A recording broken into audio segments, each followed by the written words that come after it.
Kimjira scratched her head and smiled awkwardly. She had said she'd talk about it. Even though most people at the company knew by now that she was the wife of the CEO, not everyone treated her like they treated Pranaran. She knew she shouldn't take things personally, and honestly, she didn't. She understood that in work life, clashes happen, especially between the sales team, who get the brief directly from the clients, and her department, which receives it next. Okay, fine. I'll admit it. I just wanted to go have lunch with my wife, and see our baby too. Can we talk about the sales girl thing later when we're back to work? Maybe others will want to hear about it too. Just the three of us gossiping won't be as fun. Once her nosy, always curious coworker Balloon, who loved digging into everyone's business, heard that, he smiled proudly, feeling like he had finally convinced Kim to spill some juicy gossip. After all this time, Kim was finally ready to talk. Oh wow, must be nice being someone with a wife and kid on the top floor of the company. So, how many times have you gone up to the CEO's office today, Kim? Counting this time, 3. Once before work, once during break, and I'll probably go at least 2 more times this afternoon. Is it starting to be a bit too much? The two co-workers looked at each other and giggled. Kimjira, who was being teased, couldn't help but smile shyly. She really was head over heels in love. Their baby was only 5 months old and in the super cute stage. And Pranaran, her wife, still had that soft, radiant glow after giving birth, which made her even more lovable. Well, I just miss them, okay? Our baby is still so tiny and so cute. Kimjira answered playfully. These days, Pranaran was acting as the CEO, taking over for her father, so sometimes she brought the baby to work if her schedule wasn't too packed and she could manage it. Usually though, they left the baby at home and Pranaran would pump milk. Knock knock knock. The sound of knocking on the office door, just minutes before the workday's end, brought Dr. Premzani back to a calm demeanor. Doctor, there are no more patients for today. Thank you. I'll go do the evening rounds then. If there's anything, just call me. Yes, doctor. The middle-aged nurse watched the slender cardiologist with sympathetic eyes.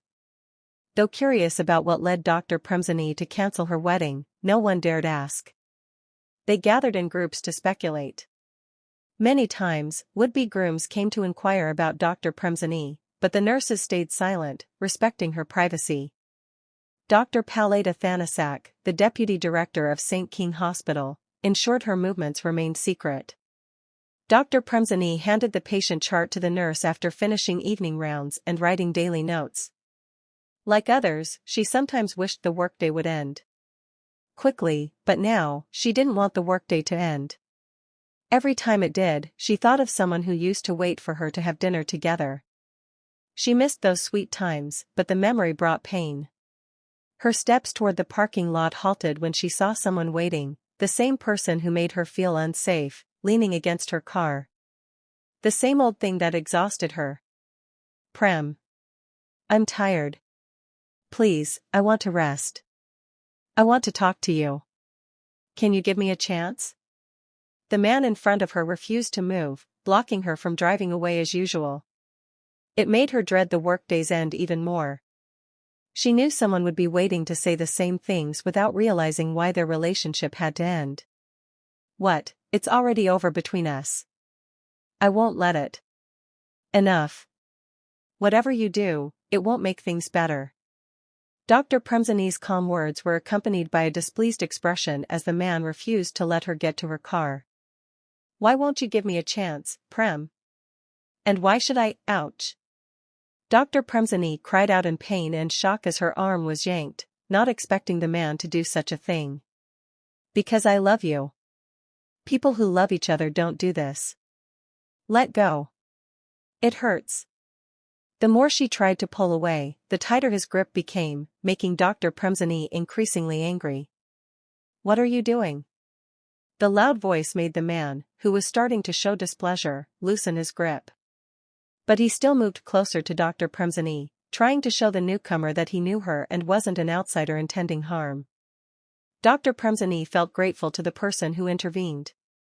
She noticed the calm, beautiful face of the woman approaching, noticing the clear irritation in her eyes when she saw the red marks on her arm. She couldn't help but be surprised but was thankful that this villainess had come to relieve her discomfort from being with this man. My girlfriend and I have something to talk about. It doesn't seem like that. I have business with the doctor. Let's go, doctor. The woman, barely containing her anger, saw the beautiful doctor's arm yanked so hard. She gently held the hand and then, without hesitation, cupped both of Prenanaran's cheeks like she always did. Prenanaran pulled out her pocket mirror to check for lipstick smudges, like she always did, and smiled despite herself. My cheeks are covered in your lipstick again. This time, she didn't scold her wife. She'd stopped worrying about breaking out because nothing had happened so far. Well, I missed you and our baby. But this is the third time you've come to see me today. My cheeks are gonna bruise. Doesn't matter. I still miss you. And now that I've kissed you, I feel full inside and out. No lipstick, okay? I'm about to eat. Prenanaran turned her face away shyly, making Kimjira smile. Her wife was just too cute sometimes. Kimjira then walked over and peeked at their twins, who were lying on a soft baby mattress, chewing on plush toys. The little area was cozy and tucked into a corner of the office where the air from the AC wouldn't hit directly, but still within Prenanaran's line of sight the whole time. She had set this little corner up herself, soft padding, low partition walls, layers of blankets, and some baby care essentials. All to make sure the twins were comfy and safe. Do they fuss much? Are they bothering your work? Kimjira asked softly. Not really. You know our kids are pretty chill. Once they've had their milk, they usually fall asleep. If not, they just lie there playing with their toys like that. It was true. Baby Playfawn and Tun now didn't cry much. The first 3 months had been rough, sure, but after that, they became easier to handle, probably taking after their calm and composed mom. Peekaboo. How are you two? Feeling cold? Kim crouched down and greeted the babies. One of them smiled brightly, clearly in a good mood. Maybe recognizing the familiar face of the person who cradled and lulled them to sleep every night. Each baby had a small plushie, tiny enough to fit in a hand. They looked more like little piggies than bears, and Prenanaran always.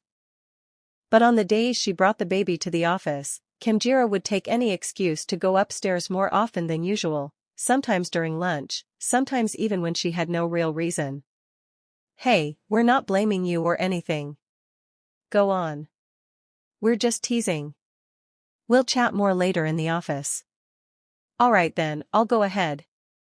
You two enjoy your lunch, seriously, with your matching meals and all, you don't even have to say you're dating, it's obvious. Her teasing made the two newly in love co-workers blush and smile bashfully. Kimjira grinned, feeling amused, then walked off briskly to go see her wife and baby. These days, she could finally take the elevator without panicking.